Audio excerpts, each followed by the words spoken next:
2013, I made a YouTube video about prices in Savannakhet titled How Much Savannakhet. The clip received significantly more views than my usual videos, with around 24,000 views as of the date I published this clip.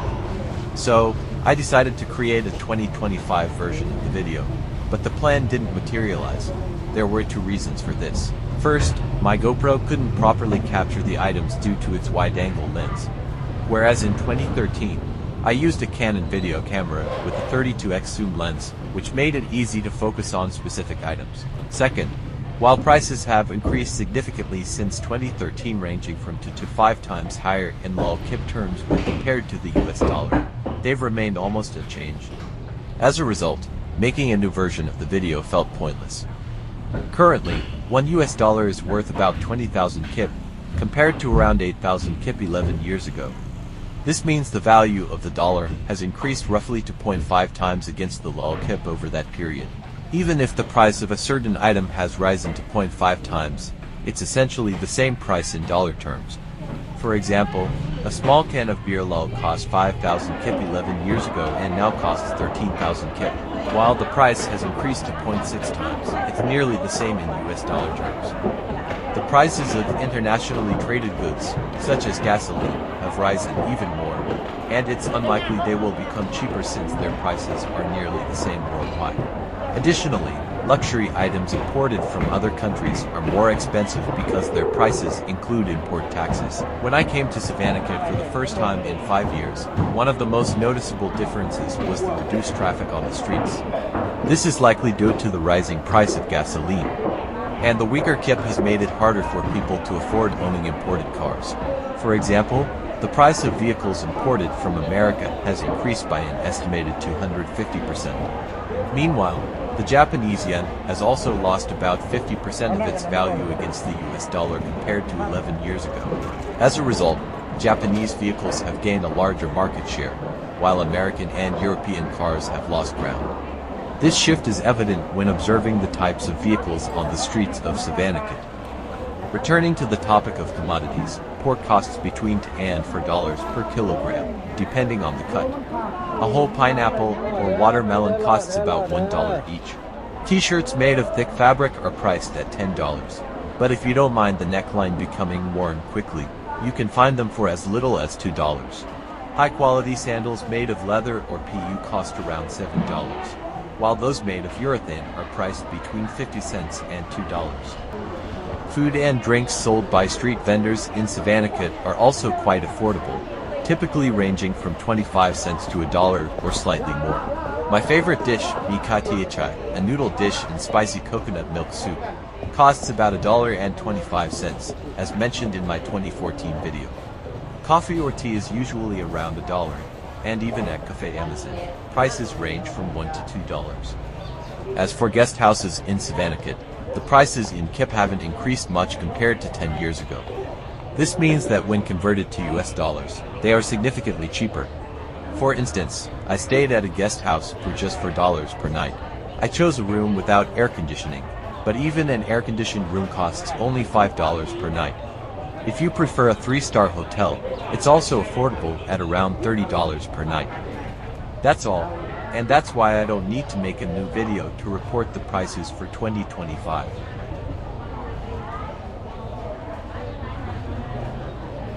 By the way, I still enjoy listening to the radio, even in the era of the internet. Chinese-made radios have become increasingly popular on e-commerce platforms, so I decided to look for a good one in Savannakhet as well.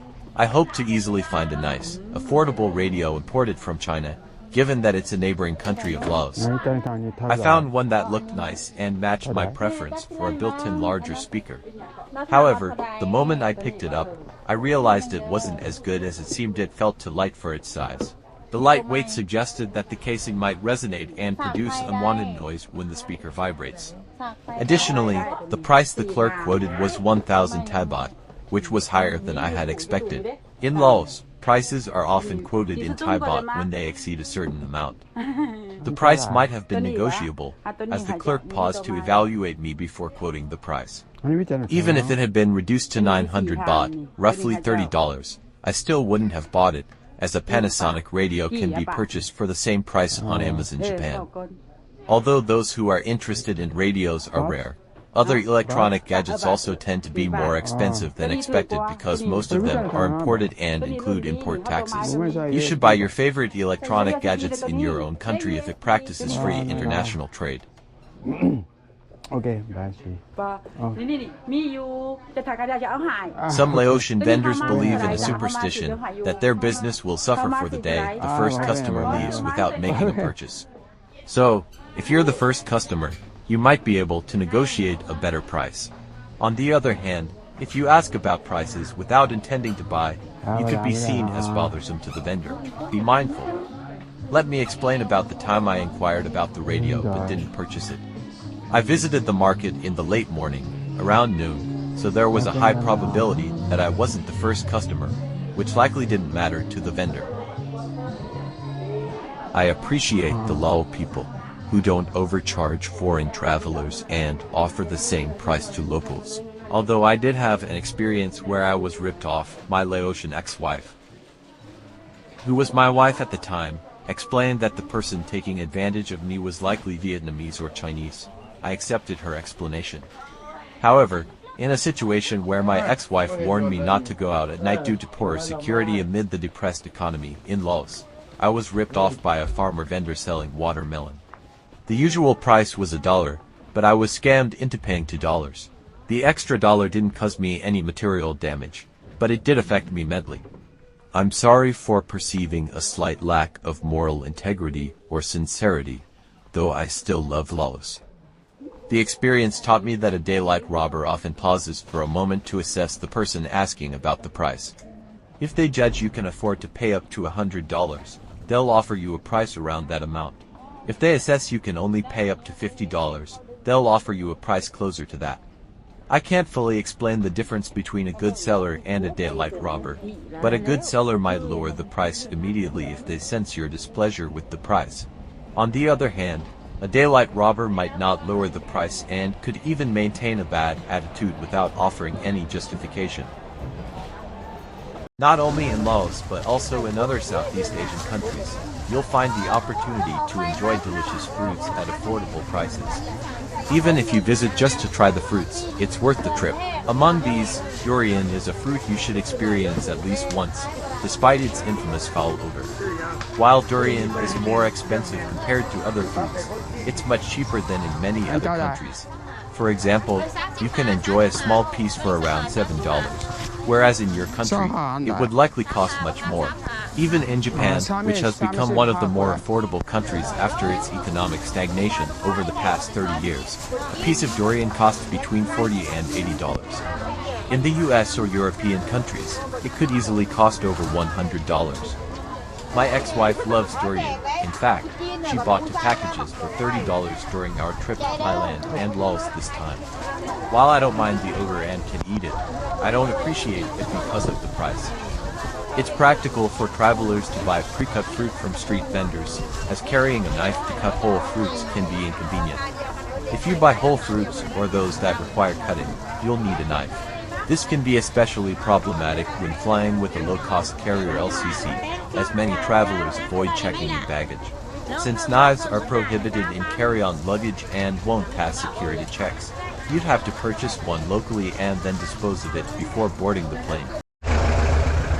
Maybe around noise. Yeah.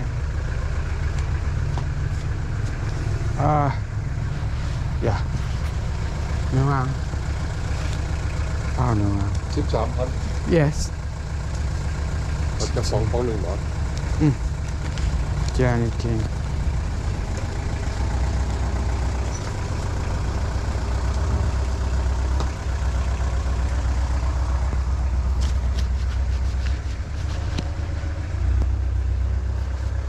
เมื่อมาคุยมาอยู่นี่10 ปีของ 10 ปีบ่า อันนี้5 ปีคีบเลย5 ปี6 ปีขอบใจ I happened to see a woman selling tofu as a walking vendor.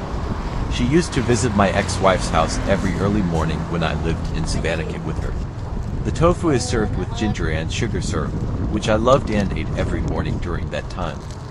I had hoped to buy the tofu and eat it every day during my 8-day stay in Savannakhet, but I only saw the woman once. Soy milk is commonly sold at street vending stands, but it's completely liquid, whereas the tofu is softly coagulated and can be chewed. I find it quite enjoyable.